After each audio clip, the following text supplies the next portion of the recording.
नमस्कार साथियों, स्वागत है आप सभी का रॉयल एजुकेशन क्लासेज में। आज हम शुरू कर रहे हैं प्राचीन भारत के इतिहास की दूसरी क्लास। जैसे कि आपको पता है, पिछली क्लास में हमने इतिहास के बारे में देखा था, कब से स्टार्ट हुआ। आज की क्लास में हम देखेंगे हड़प्पा सभ्यता के बारे में। आइए चलिए देखते हैं। इससे पहले हम देख लेते हैं आदि इतिहास में प्रोटो हिस्ट्री। हम बीच में छोड़ गया था, यहाँ से स्टार्ट करना था। तो देखिए, प्रोटो हिस्ट्री यानी आदि इतिहास। आदि इतिहास का जो काल रहता है वो रहता है 3000 BC से लेके 750 BC तक, यानी बिफोर क्राइस्ट, ईसा मसीह के जन्म से पहले का समय को BC बोला जाता है, जो हम अभी आगे देखेंगे। ठीक है, देखिए, जो आदि इतिहास का वो ऐतिहासिक साक्ष्य वो प्राप्त होते हैं, लिपि हमको प्राप्त होती है, लेकिन उस लिपि को पढ़ा नहीं जा सकता था। साहित्यिक साक्ष्य हमें प्राप्त नहीं होते हैं। ताम्रपाषाण या कांस्ययुगीन सभ्यताओं का विकास होता है आदि इतिहास के समय, और लोग कॉपर तांबे का प्रयोग स्टार्ट कर देते हैं। अब देखिए, हम देखते हैं कि आदि इतिहास के समय कौन कौन सी सभ्यताओं का विकास हुआ है ना। ताम्रपाषाण कांस्ययुगीन सभ्यता कौन कौन सी थी वो देखिए आगे। ताम्रपाषाण एक कांस्ययुगीन सभ्यता। ताम्रपाषाण यानी चेलकोलिथिक, कांस्ययुगीन ब्रॉन्ज एज सिविलाइजेशन के बारे में देखते हैं। अब इसमें देखिए, हड़प्पा सभ्यता, बिफोर हड़प्पा, आफ्टर हड़प्पा। हड़प्पा से पहले की सभ्यता कौन कौन सी थी, हड़प्पा के बाद की सभ्यता कौन सी है, हड़प्पा सभ्यता, इनका सबका कार्यकाल देखेंगे, इनके बारे में देखेंगे। बिफोर हड़प्पा यानी हड़प्पा से पहले। हड़प्पा से पहले का कार्यकाल माना जाता है 3000 BC से लेकर 2350 BC तक, यानी हड़प्पा से पूर्व का समय क्या माना जाता है, 3000 BC से लेकर 2350 BC तक। बिफोर हड़प्पा की जो सभ्यता थी वो कैसी थी, रूरल सिविलाइजेशन यानी ग्रामीण सभ्यता थी। और हड़प्पा की जो सभ्यता थी उसका कार्यकाल है 2350 BC से लेकर 1750 BC तक। वो कैसी सभ्यता थी हड़प्पा, अर्बन सिविलाइजेशन यानी शहरी सभ्यता थी। हड़प्पा के बाद की सभ्यता का जो कार्यकाल रहता है, हड़प्पा के बाद का कार्यकाल रहता है वो रहता है 1750 BC से लेकर 750 BC तक। और हड़प्पा के बाद की आफ्टर हड़प्पा कैसा सभ्यता थी, रूरल सिविलाइजेशन, वही ग्रामीण सभ्यता। अब इसमें हम देखते हैं बिफोर हड़प्पा यानी हड़प्पा से पहले के कार्यकाल क्या है, कैसी सभ्यता थी, लोग क्या क्या करते थे, उनका पशुपालन क्या था, मतलब है ना, व्यवसाय क्या था, वो सब हम देखेंगे। बिफोर हड़प्पा कार्यकाल जैसे कि हमने देखा 3000 BC से लेकर 2350 BC तक इसका कार्यकाल रहता है। कैसी सभ्यता थी, रूरल सिविलाइजेशन यानी ग्रामीण सभ्यता। प्रमुख व्यवसाय एग्रीकल्चर था। ठीक है, लोग कृषि करते थे। इसके अलावा लोग पशुपालन में मत्स्य पालन भी करते थे। इसके अलावा लोगों को पशुपालन और मत्स्य पालन का प्रमुख व्यवसाय था। मनुष्य घास फूस के कच्चे मकानों में रहता था। ठीक है, मनुष्य घास फूस के कच्चे मकानों में रहता था। कहीं कहीं पे मकान बनाने के लिए कैसी ईंटों का उपयोग किया जाता था, कच्ची ईंटों का प्रयोग किया जाता है। तो कच्ची ईंटों के मकान के साक्ष्य भी मिलते हैं। मनुष्यों के द्वारा कॉपर एंड ब्रॉन्ज का यूज स्टार्ट किया गया है ना। ठीक है, हड़प्पा से पहले मनुष्य के द्वारा कॉपर एंड ब्रॉन्ज का यूज स्टार्ट किया जाता है। किलेबंदी में अन्नागार के प्रमाण मिलते हैं।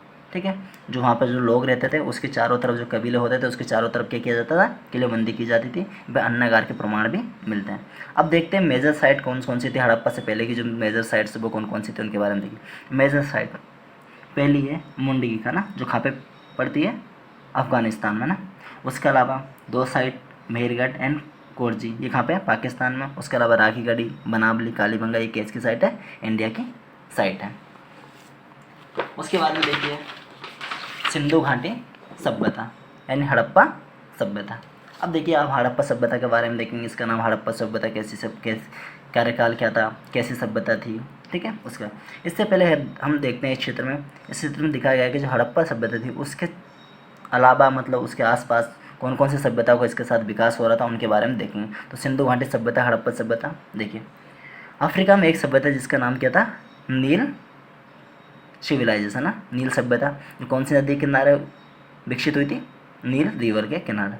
उसके अलावा एक मेसोपोटामिया की सभ्यता थी जो किसकी समकालीन थी, इंडस वैली सिविलाइजेशन है, सिंधु घाटी सभ्यता की समकालीन थी, जो दजला फरात नदियों के किनारे विकसित होती हैं। उसके अलावा चाइना की एक सभ्यता जिसका नाम क्या, हांगकांग सभ्यता, जो येलो रिवर के किनारे स्टार्ट होती है। ठीक है, कार्यकाल हमने देखा था वो इतना ना इंपॉर्टेंट कार्यकाल एग्जाम में पूछा जाता है। क्या कार्यकाल था सिंधु घाटी सभ्यता का, 2350 BC से लेकर 1750 BC तक इसका कार्यकाल माना जाता है। अब देखिए, इसका परिचय देखते हैं। सिंधु घाटी सभ्यता का परिचय क्या था उसके बारे में देखते हैं। अब सिंधु घाटी सभ्यता का इंट्रोडक्शन एंड परिचय। कार्यकाल 2350 BC से लेकर 1750 BC तक इसका कार्यकाल रहता है। चेलकोलिथिक या ब्रॉन्ज एज सिविलाइजेशन थे ना, कांस्ययुगीन सभ्यता थी। हड़प्पा सिविलाइजेशन ना, इसकी साइट थी जिसका नाम, एक प्रमुख साइट थी जो सबसे पहले खोजी गई थी, वो कौन सी थी? हड़प्पा। इसी के नाम पर इसका हड़प्पा सभ्यता भी नाम पड़ा, पहली खोजी गई साइट थी। उसके अलावा इंडस वैली सिविलाइजेशन का नाम था। अब इंडस वैली सिविलाइजेशन का नाम क्यों पड़ा? क्योंकि इसके जो सभ्यता थी उनका जो विकास हुआ था वो सिंधु नदी में उसके सहायक नदी के किनारे पे इनकी सभ्यता विकसित हुई थी, इस वजह से इसका नाम इंडस वैली सिविलाइजेशन पड़ता है। ठीक है।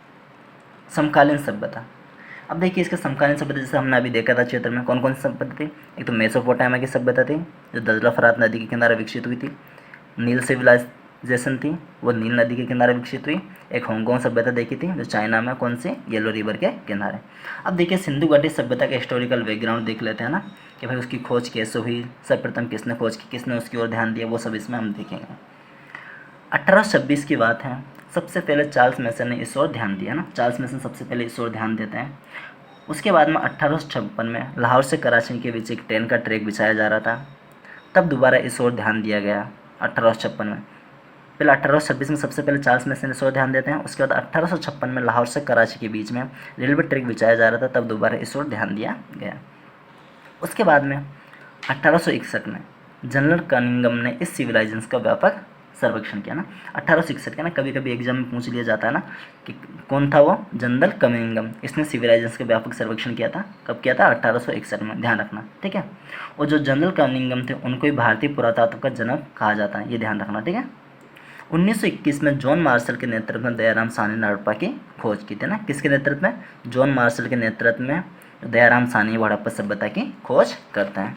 ठीक है। फिर देखिए 1991 में धोलावीरा जो गुजरात में है की खोज के बाद हड़प्पा सिविलाइजेशन की खोज को पूर्ण माना गया। ठीक है। 1991 में धोलावीरा की खोज होती है, उसके बाद हड़प्पा सिविलाइजेशन की खोज को पूर्ण रूप से मान लिया जाता है। फिर 2013 में खीरसारा गुजरात की खोज हुई, फिर इस साइट को हड़प्पा सिविलाइजेशन के संबंधित माना गया। ठीक है। ठीक है। 1991 में धोलावीरा की खोज होती है जो गुजरात में है, इसको हड़प्पा सिविलाइजेशन की खोज को पूर्ण मान लिया गया 1991 में। 2013 में खीरसारा एक साइट है जो गुजरात में पड़ती है, उसकी खोज हुई, ये भी किससे संबंधित थी? हड़प्पा सभ्यता से। 2015 में राखीगढ़ी हरियाणा, जो कहाँ पे स्थित है? राखीगढ़ी हरियाणा में है ना, हड़प्पा सिविलाइजेशन की विगत साइट घोषित किया गया ना। ठीक है। तो ध्यान रखना विगत साइट कौन सी? हड़प्पा सभ्यता की राखीगढ़ी, जिसकी खोज हुई थी 2015 में। अब देखते हैं हम सिंधु घाटी सभ्यता का विस्तार क्या रहा था ना। सिंधु घाटी सभ्यता का वेरी वेरी इंपॉर्टेंट है ना, सिंधु घाटी सभ्यता का विस्तार से क्वेश्चन पूछे जाते हैं। देखिए सिंधु घाटी सभ्यता का विस्तार देखिए, नॉर्थ से साउथ तक है ना। नॉर्थ में कौन सी सभ्यता थी सिंधु घाटी सभ्यता की? नांडा, जो मांडा सॉरी कहाँ पड़ती है? जम्मू एंड कश्मीर में। नॉर्थ से लेकर साउथ तक इसका विस्तार था। साउथ में दयांबाद महाराष्ट्र में एक जगह पड़ती है ना, दयांबाद महाराष्ट्र में वो साइड थी, वहाँ तक इसका नॉर्थ से लेकर साउथ में विस्तार किया था। मांडा जम्मू एंड कश्मीर से लेकर दयांबाद महाराष्ट्र तक इसका विस्तार था। अब इसकी लंबाई कितनी थी? 1600 किलोमीटर, ध्यान रखना। ठीक है। 1600 किलोमीटर इसकी लंबाई थी, नॉर्थ से साउथ तक। विस्तार कहाँ था? मांडा जम्मू कश्मीर से लेकर दयांबाद महाराष्ट्र तक। उसके बाद में देखिए वेस्ट से लेकर ईस्ट तक है ना। वेस्ट में कहाँ से? सुत्केगंडोर अफगानिस्तान से लेकर आलमगीर जो मेरठ यूपी में पड़ता है वहाँ तक इसका है ना। पूर्व से लेकर पश्चिम तक विस्तार कहाँ था? सुत्कोगंडोर जो अफगानिस्तान पड़ती है वहाँ से लेकर आलमगीर जो मेरठ यूपी में, वहाँ तक इसका विस्तार था ना। इसकी लंबाई कितनी थी? 1600 किलोमीटर। चौड़ाई कितनी थी? 1400 किलोमीटर। ठीक है। लंबाई मांडा से लेकर दयांबाद तक और चौड़ाई सुत्केगंडोर से लेकर आलमगीर मेरठ यूपी तक। अब देखिए वेरी वेरी इंपॉर्टेंट है शेप है ना, इसकी शेप पूछी जा देती है ना कि जो सिंधु घाटी सभ्यता उसका विस्तार था उसकी आकृति कैसी थी? तो कैसी आकृति थी उसकी? ट्रिंगुलर यानी त्रिभुजाकार। ठीक है। ठीक है। जिसकी एक तरफ तो सुत्केगंडोर थी और जो मांडा आलमगीर दयांबाद ये एक तरफ ये थी। ठीक है। तो ये ध्यान रखना शेप कैसी थी इसकी? ट्रिंगुलर यानी त्रिभुजाकार ये शेप थी इसके सिंधु घाटी सभ्यता की। ठीक है। आगे देखते हैं हम इसका एरिया ना। ठीक है। तो सिंधु घाटी सभ्यता का जो क्षेत्रफल लगभग 13 लाख वर्ग किलोमीटर क्षेत्र में सिंधु घाटी सभ्यता फैली हुई थी। ठीक है। इसकी साइट देखिए लगभग देखिए तो सिंधु घाटी सभ्यता की 1500 साइट थी, उसमें से 1490 साइट कैसी थी? रूरल यानी ग्रामीण साइट्स थी, और 10 साइट ऐसी थी जो अर्बन यानी शहरी सभ्यता थी। विस्तार देखते हैं ना, पूछ लिया जाता है एग्जाम में ना कौन कौन से देश में इसका विस्तार था, कहाँ पे रहेगा विस्तार इसका? एक तो इंडिया में, पाकिस्तान और अफगानिस्तान ना। ठीक है। 3 देश वहाँ पे फैली हुई है, अफगानिस्तान, पाकिस्तान और इंडिया में। ठीक है। अब देखते हैं सिंधु घाटी सभ्यता की सामान्य विशेषता क्या रही है ना, क्या क्या विशेषता है सिंधु घाटी सभ्यता की, उसके बारे में हम देखेंगे। सिंधु घाटी सभ्यता की सामान्य विशेषता, सबसे पहले इंपॉर्टेंट इसकी टाउन प्लानिंग। ठीक है ना। इसकी कैसी थी? टाउन प्लानिंग कैसी थी? बेहतर है ना, जो कस्बे को एकदम जैसे उनको जमाया गया था, एकदम बहुत बेहतर तरीके से इनकी प्लानिंग की गई थी ना। ध्यान रखना, सिंधु घाटी सभ्यता कैसी, प्रथम नगरीय सभ्यता थी। एक तो बेहतर टाउन प्लानिंग थी, है ना। टाउन प्लानिंग क्या थी, अच्छी थी, है ना। 2 पार्ट में, है ना, जो कस्बा था वो 2 पार्ट में बटा हुआ था, एक तो ईस्ट में, एक वेस्ट में। अब ध्यान रखना, ईस्ट में कैसे लोग रहेंगे, तो साधारण लोग रहेंगे ना, जो थोड़े गरीब लोग रहेंगे वो ईस्ट में रहेंगे, और वेस्ट में कैसे रहेंगे, जो उच्च वर्ग के लोग रहेंगे, ठीक है, वो क्या रहेंगे, वेस्ट में, ठीक है। तो ईस्ट में कैसे लोग रहते थे, साधारण वर्ग। वो देखिए, साधारण वर्ग के लोग रहेंगे तो कैसे स्थान पर रहेंगे, निम्न स्थान पर, ठीक है। और उनके मकान भी, जो साधारण लोग हैं उसके मकान की जो कैसे निर्मित रहेंगे, कच्ची ईंटों से निर्मित है, ध्यान रखना, ठीक है। तो ईस्ट में निम्न स्थान था, साधारण वर्ग के लोग रहते थे, कच्ची ईंटों से निर्मित था। और ईंटों की, ध्यान रखना, आकार पूछ लिया जाता है तो ईंटों का आकार क्या था, 3:2:1, है ना, ये ईंटों का आकार था, ठीक है। वेस्ट में कैसे रहेंगे, पश्चिम में उच्च वर्ग के लोग रहेंगे, ठीक है, ठीक है, उच्च वर्ग में। और कैसे स्थान पर रहेंगे, ऊंचे स्थान पर रहेंगे, पक्की ईंटों से निर्मित मकान रहेंगे, और वही ईंटों का आकार क्या रहेगा, 3:2:1, है ना, लंबाई, चौड़ाई और हाइट। अब देखिए, सड़कें एक दूसरे को समकोण पर काटती थी ना, वेरी वेरी इंपॉर्टेंट, है ना। इसको बोलते हैं ग्रिड पैटर्न, ठीक है। किसको बोलते हैं, इसको ग्रिड पैटर्न बोलते हैं, कि सड़कें एक दूसरे को समकोण पे काट, देखिए इसको ऐसे समझते हैं ना। जैसे देखिए, यहाँ पे टाउन प्लानिंग थी, है ना, यहाँ पे देखिए सड़कें, है ना, एक दूसरे को ये ऐसे, मतलब ना, ये समकोण पे काट रही थी, मतलब ना ऐसे एक दूसरे को सड़कें, है ना, ये समकोण 90 डिग्री पे काटती थी ना, ये ऐसे, है ना, ऐसे सड़कें बनी हुई थी, ये देखो, है ना, ऐसे सड़कें बनी थी ना, तो 90 डिग्री पे सारी सड़कें संपूर्ण ना, इसको ऐसे बन के एक जालनुमा एक आकृति बन जाती है ना, ये, ठीक है। इसको बोलते हैं ग्रिड पैटर्न, ध्यान रखना, इसको क्या बोलते हैं, ग्रिड पैटर्न ना, पैटर्न, ग्रिड पैटर्न, ये ध्यान रखना, ठीक है। तो सड़कें कैसी काटती है, एक दूसरे को समकोण पर काटती थी, इसको बोलते हैं ग्रिड पैटर्न, ध्यान रखना। तो पूछ लिया जाता है, हड़प्पा सभ्यता की सड़कें, है ना, जो समकोण पर काटती है, इसको ग्रिड पैटर्न बोला जाता है, ध्यान रखना, ठीक है। बेहतर जल निकासी व्यवस्था थी, है ना, पानी को निकालने के लिए कैसी थी, बेहतर जल निकासी व्यवस्था थी। सभी नालियों के ऊपर जाली लगी होती थी, है ना, जो सभी नालियाँ थी उनके ऊपर क्या लगी होती थी, जाली लगी होती थी। प्रत्येक घर में आंगन, कुआं और वाटर स्टोरेज की व्यवस्था थी, है ना। विशाल स्नानागार था ना, नहाने के बड़े बड़े क्या थे, ग्रेट बाथ थे, है ना, बड़े बड़े, ठीक है। अन्नागार थे ना, जो ग्रेनरी भोजन जो अनाज वगैरह उसको इकट्ठे करने के लिए अन्नागार बड़े होते थे, बड़े बड़े, ठीक है। किलेबंदी, ध्यान रखना, जो हड़प्पा सभ्यता के लोग क्या करते थे, किलेबंदी, है ना, फोर्टिलाइजेशन करते थे, ध्यान रखना, ठीक है, फोर्टिफिकेशन, सॉरी, है ना, किलेबंदी करते थे। बाढ़ नियंत्रण की अच्छे से व्यवस्था थी, ताकि जो बारिश का पानी आए तो जो भी नदी, बारिश का जो बाढ़ वगैरह का पानी हो वो आराम से निकल जाए, मतलब वहाँ पर जाकर स्टोरेज ना हो, बाढ़ ना आए, ठीक है। तो बाढ़ नियंत्रण की व्यवस्था थी। रेन वाटर हार्वेस्टिंग, है ना, जो बारिश का पानी होता था उनको हार्वेस्ट करते थे ना, एक जगह एकत्रित करते थे, ठीक है। अब देखते हैं हम सिंधु घाटी सभ्यता की सामाजिक व्यवस्था कैसी थी, सिंधु घाटी सभ्यता की सामाजिक व्यवस्था। अब देखिए, वहाँ पे कास्ट सिस्टम नहीं था ना, ठीक है। तो सिंधु घाटी सभ्यता का जो काल है उस टाइम में कास्ट सिस्टम नहीं था, बस लोग 4 वर्गों में बटे हुए थे, एक व्यापारी वर्ग, योद्धा वर्ग, विद्वान वर्ग और श्रमिक वर्ग, ध्यान रखना ना। एग्जाम पूछ जाते कौन कौन से वर्ग थे, व्यापारी वर्ग, ठीक है, योद्धा, विद्वान और श्रमिक वर्ग, ना 4 वर्गों में बटा हुआ था, ठीक है। और समाज कैसा था, मात्र सत्तात्मक समाज था, ठीक है, ठीक है, मात्र सत्तात्मक समाज था। हड़प्पा सभ्यता के लोग आभूषण पहनना पसंद करते हैं ना, और उन लोगों को जो आभूषण पहनना पसंद था, ठीक है। आगे देखिए,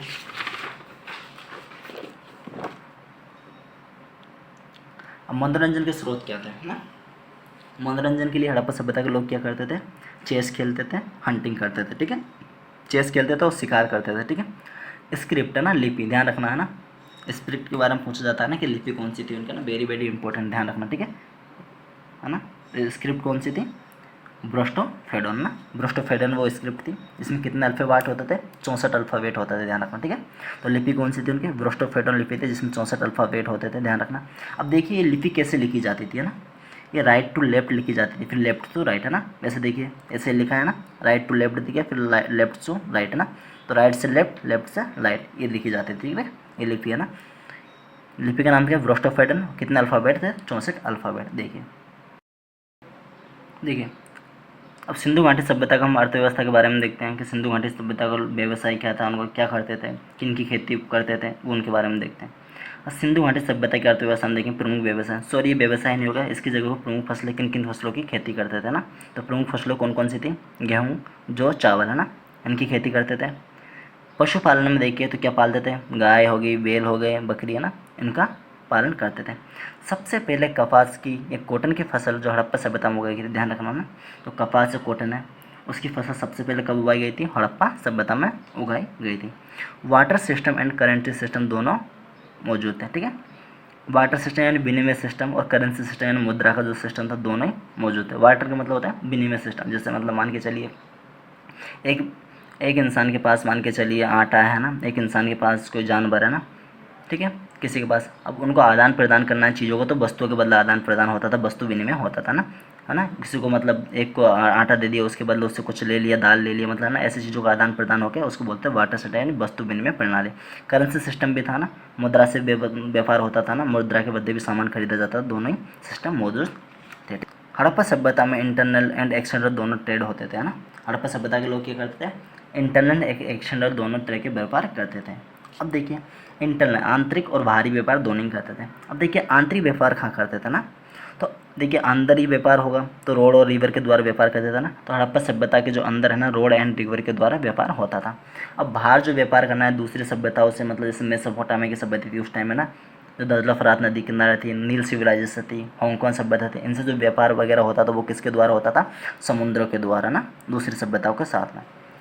अब इसमें देखिए प्रमुख बंदरगाह कौन सा था ना, ये इंपॉर्टेंट है, ध्यान रखना ये सारी चीज़ें। प्रमुख बंदरगाह, आर्थिक राजधानी कौन सी थी, किन चीज़ों का निर्यात आयात होता था, ये एग्जाम में डायरेक्ट पूछे जाते हैं, तो ध्यान रखना।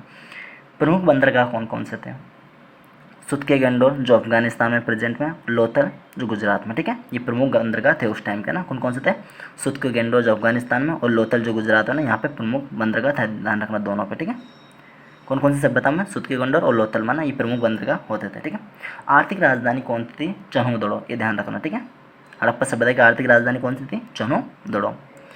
निर्यात किन चीज़ों का करेंगे, तो ध्यान रखना कपास और अनाज, है ना।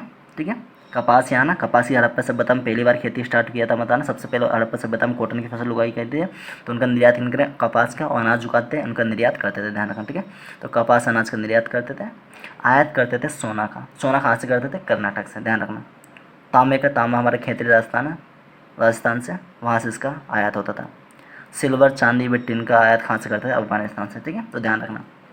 निर्यात तो किनका करेंगे, कपास और अनाज यहाँ अच्छी मात्रा में होता था हड़प्पा सभ्यता में, इनका निर्यात करते थे। आयात करते थे सोना जो कर्नाटक से है, वर्तमान में कर्नाटक, तांबा जो खेतरी राजस्थान से है, वहाँ से इसका तांबे का, और सिल्वर और वो टीन है उसका निर्यात कहाँ से करते थे, सॉरी आयात कहाँ से करते थे, अफगानिस्तान। सिंधु घाटी सभ्यता की राजनीतिक व्यवस्था, राजनीतिक व्यवस्था में देखिए गणराज्य, गणराज्य था यानी लोगों का शासन था, राजा को कोई प्रमाण नहीं मिलता है। पूरी व्यवस्था पर व्यापारियों का वर्चस्व सबसे ज़्यादा था ना, पूरी व्यवस्था पर किनका वर्चस्व था, व्यापारियों का वर्चस्व था। बेहतर प्रशासन था, बेहतर कानून व्यवस्था थी, है ना। लॉ एंड ऑर्डर कैसा था, अच्छा था, बेटर लॉ एंड ऑर्डर था।